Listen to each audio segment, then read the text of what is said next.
Me and the ecology bit, जिसमें आप सबसे पहले इस चित्र को देख सकते हैं। इस चित्र में लेखक ने बहुत कुछ कहने की कोशिश की है, जहाँ पर save earth, save water, save tree, पृथ्वी को बचाओ, पानी को बचाओ, पेड़ों को बचाओ। इस चित्र के माध्यम से उन्होंने ये बताने की कोशिश की है।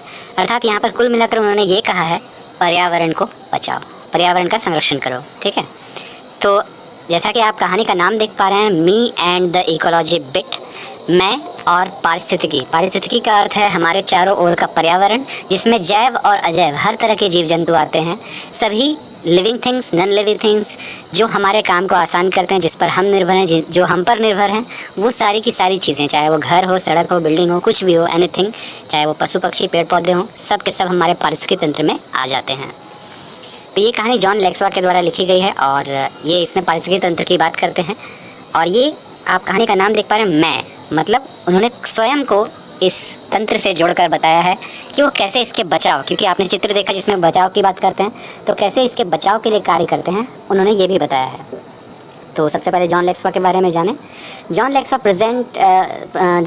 present lesson, Me and the Ecology Bit, brings out the issue of preserving environment and saving ecology is everybody concerned and difficult to solve. यहाँ पर जॉन लेक्सवा का जो है प्रस्तुत कहानी है, जिसका नाम है me and the ecology bit, ये बताता है कि कैसे हमारे सामने एक समस्या है, एक मुद्दा है कि हम पर्यावरण को सुरक्षित करें, अपने आसपास के वातावरण को सुरक्षित करें, रक्षा करें उसकी। और पर्यावरण को सुरक्षित रखना ये हर एक व्यक्ति की चिंता है, हर एक व्यक्ति का कार्य है, चिंता है उसकी, लेकिन डिफ़िकल्ट टू सॉल्व, लेकिन इस समस्या को हल करना मुश्किल है। आप भी जानते हैं पर्यावरण संरक्षण, इसके बारे में बातें करना, लोगों को समझाना बहुत आसान है, लेकिन इसकी रक्षा सच में कर पाना बहुत मुश्किल है। Preaching about ecology is easy, पर्यावरण पारिस्थितिकी तंत्र के बारे में आप अगर किसी को उपदेश देते हैं, किसी को बात समझाते हैं, तो सीधी बातें समझाना आसान है। But it is difficult to avoid by the rules of ecology preservation, लेकिन इसके संरक्षण के नियमों का पालन करना उतना ही कठिन। आप खुद जो है लोगों के सामने जा करके कुछ भी बात कह देंगे, प्लास्टिक यूज़ मत करो, ये मत करो, वो मत करो, लेकिन आप खुद करेंगे, आप खुद उसको उपयोग करते हैं, तो आप दूसरे को कैसे कह सकते हैं? ठीक है, आपने इस पिक्चर को देख लिया, इसमें संदेश क्या छिपा हुआ था लेखक का, वो मैंने आपको बताया। तो अब चलते हैं कहानी पर। कहानी शुरू करने से पहले आप यहाँ पर कुछ पोस्टर्स के, उस पोस्टर के बारे में जो आपने देखा उसके बारे में कुछ यहाँ बात की गई है। यहाँ पर है कि what are the slogans, read them out loud. वो स्लोगन क्या थे उसे पढ़िए। आपने सारे स्लोगन पढ़ लिए कि save tree, save environment, save earth, ये सब था। फिर है why are this slogan displayed, मतलब ये स्लोगन क्यों दिखाए जा रहे हैं? तो दिखाने का कारण बस एक ही है कि हमें पर्यावरण के प्रति सजग होना होगा, उसे सुरक्षित रखना होगा अपने आने वाली जनरेशन के लिए। फिर do you like this slogans, why, क्या आपको ये स्लोगन पसंद आए और क्यों आए?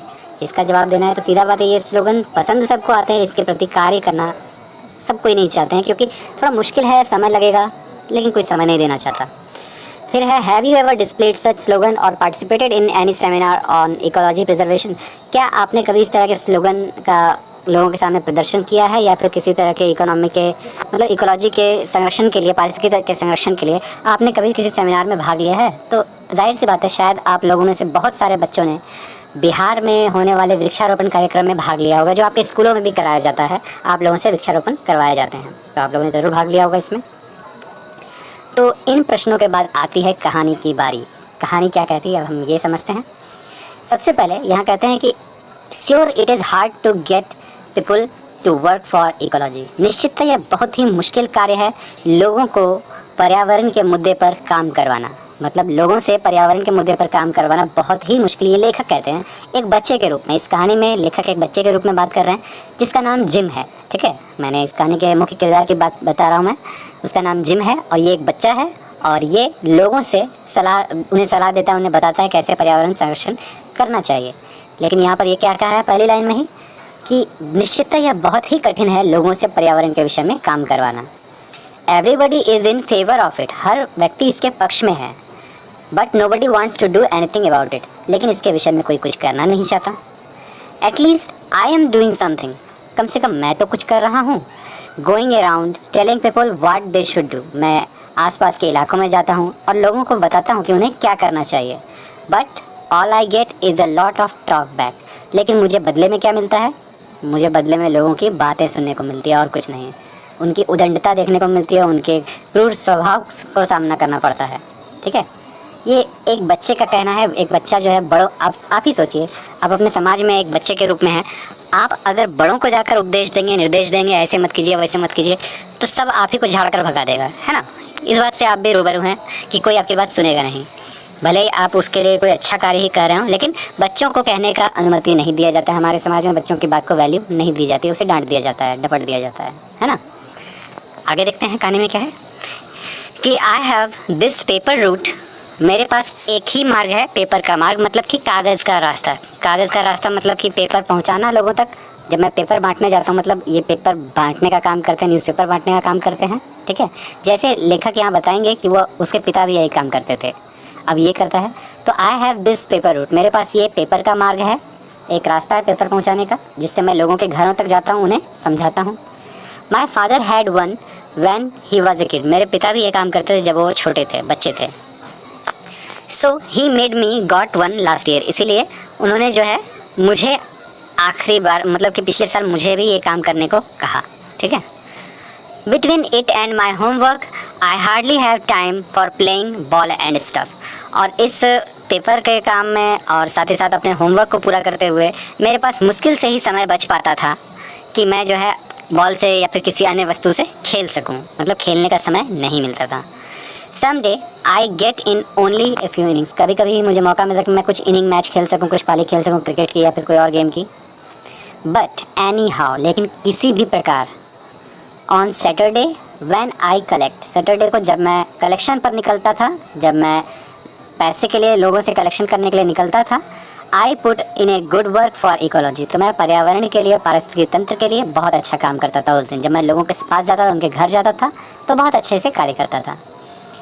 लाइक लास्ट सैटरडे मॉर्निंग, जैसे पिछले सैटरडे की मॉर्निंग हुआ, it was a good collecting day, वो बहुत ही अच्छा कलेक्शन का दिन था, मुझे कलेक्शन करने जाना था।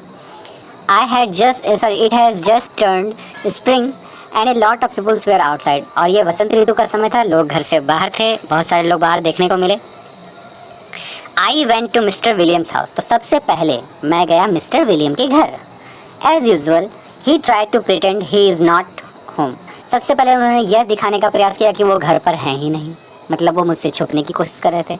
अर्थात हो सकता है कि वो मेरी बातों से ऊब गए हों, इसलिए वो मुझे मेरे सामने आना ही नहीं चाहते थे। तो वो ऐसा दिखाने के प्रयास में थे कि वो घर पर नहीं है।